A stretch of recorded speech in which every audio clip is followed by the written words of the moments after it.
Iya, saya langsung ingin bertanya ke Bang Andre menjawab tadi bagaimana keluh kesah dari warga. Para pedagang juga menyatakan nampaknya kebijakannya terlalu terburu-buru. Bahkan stok gas LPG saja dibatasi kata tadi para pemilik pangkalan. Belum lagi warga yang mengeluhkan susah mencarinya, sudah antri lama. Bahkan gas LPG-nya nggak ada, Bang Andre. Iya, sebenarnya kalau kita baca dari data yang saya dapatkan, pemerintah itu sudah bersama Pertamina sudah melakukan sosialisasi itu sejak November 2024, di mana Pertamina sudah mengajak 300.000 lebih pengecer untuk naik kelas menjadi pangkalan.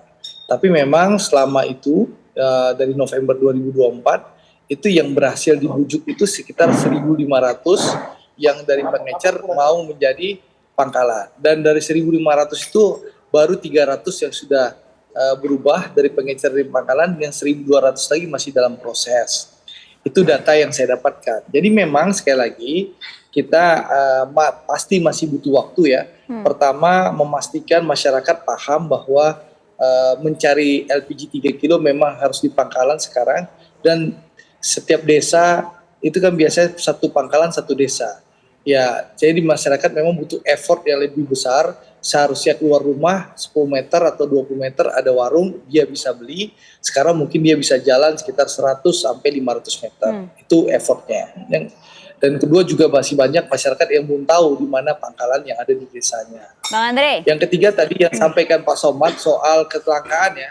Nanti saya akan ingatkan Dirut Pertamina Patraniaga, Pak Rifa, untuk memastikan karena begini, stok LPG 2025 ini persis sama dengan LPG 2024. Jadi pemerintah sudah menyiapkan stok yang cukup sesuai kebutuhan masyarakat.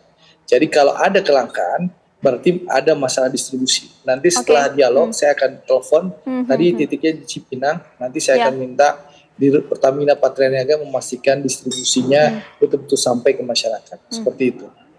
Iya, nampaknya tidak hanya di Cipinang, kemarin kami juga mewawancarai beberapa pangkalan di kawasan Pulau Gadung juga menyatakan bahwa memang stoknya dari pihak Pertamina dalam hal ini Patraniaga yang memang dikurangi. Tapi harusnya dalam hal ini pemerintah kan punya solusi ya, Bang Andre?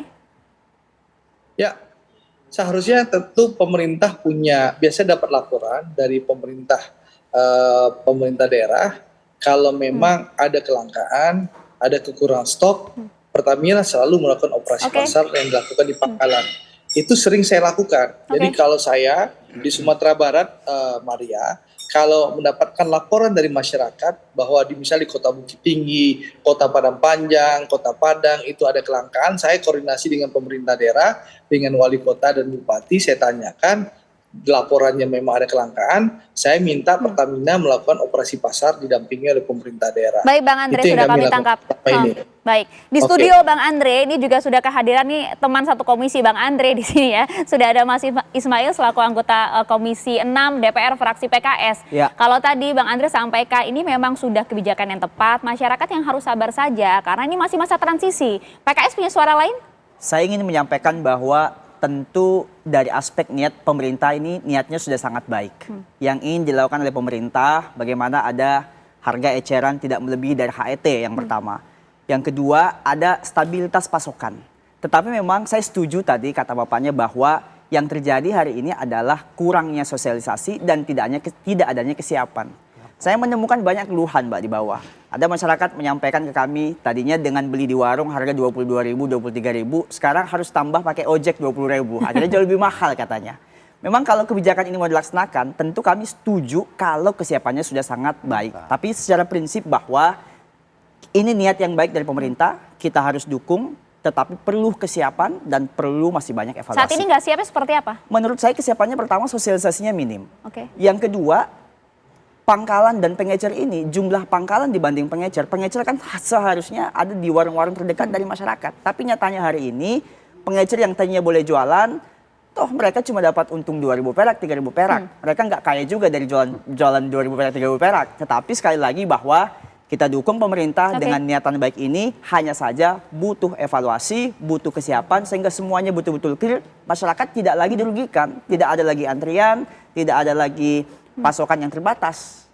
Iya, itu dia Pak Ali. Artinya masyarakat saat ini sebenarnya sepakat juga bahwa kebijakan ini memang untuk rakyat. Tapi tadi Anda sampaikan bahwa nggak bisa langsung dilakukan begitu saja tanpa ada sosialisasi yang panjang. Selama diberlakukannya sejak 1 Februari kemarin, apa sih suara-suara dari para pedagang di lapangan? Yang pertama, mereka sudah kesulitan mendapatkan gas LPG 3 kg.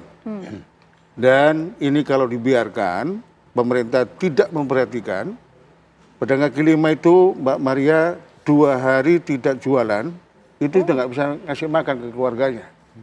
Ada anggota Anda yang kemudian kesulitan berjualan sejak diberlakukan kebijakan ini? Ada kesulitan berjualan karena tidak ada gas, begitu ya. Termasuk soto Lamongan, pecel lele, bahkan teman-teman warung Tegal, seluruh Jabodetabek sudah teriak begitu. Itu satu. Yang kedua, Pak Ismail, saya dukung. Ya, Presiden Prabowo menegakkan subsidi tepat sasaran. Rakyat mendapatkan harga LPG sesuai dengan HET. Saya dukung penuh.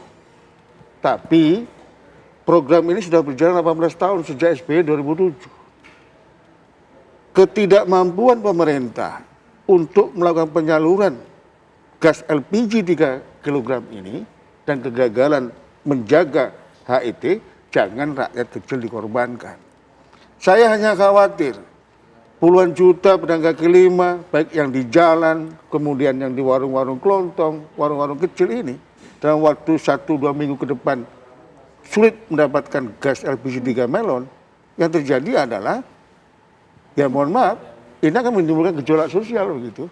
Tapi yang kita minta kepada Presiden, tolong dievaluasi secara komprehensif. Ini ada anggota DPR, ya. Niatnya kan baik untuk UMKM naik level, naik kelas gitu. Begini, kemudian Mbak, juga agar subsidi tepat sasaran loh Pak Ali. menjadi pangkalan itu bukan hal yang mudah, butuh modal besar. Tadi Mas Andri bilang ada 300.000 pangkalan. Otomatis mulai per 1 Januari kehilangan omset. Yang bersedia menjadi pangkalan cuma 1.500. Itu pun baru 300. Artinya, mohon maaf ada Pak Ismail, ada Pak Andri, saya tidak mau kemudian pangkalan melon 3 kg ini kemudian diserbu sama pemilik modal.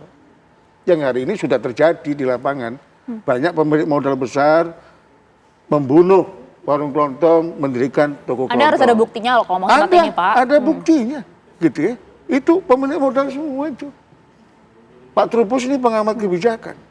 Sekarang banyak tuh fenomena-fenomena kopi ini, kopi itu, kopi ini sepi tapi bertahan. Nah, kita tidak ingin kebijakan ini kemudian 300.000 kehilangan omset. Pemain baru yang datang ke sini, pemain modal begitu, Mbak. Nah, itu dia Pak Trubus. Apakah Anda juga melihat ada peluang celah seperti yang disampaikan oleh Pak Ali tadi, Pak Trubus? Sesaat lagi Pak Trubus ya boleh agar kita bisa lebih komprehensif lagi mendengarnya. Saya jeda, dia apa kabar Indonesia Malam.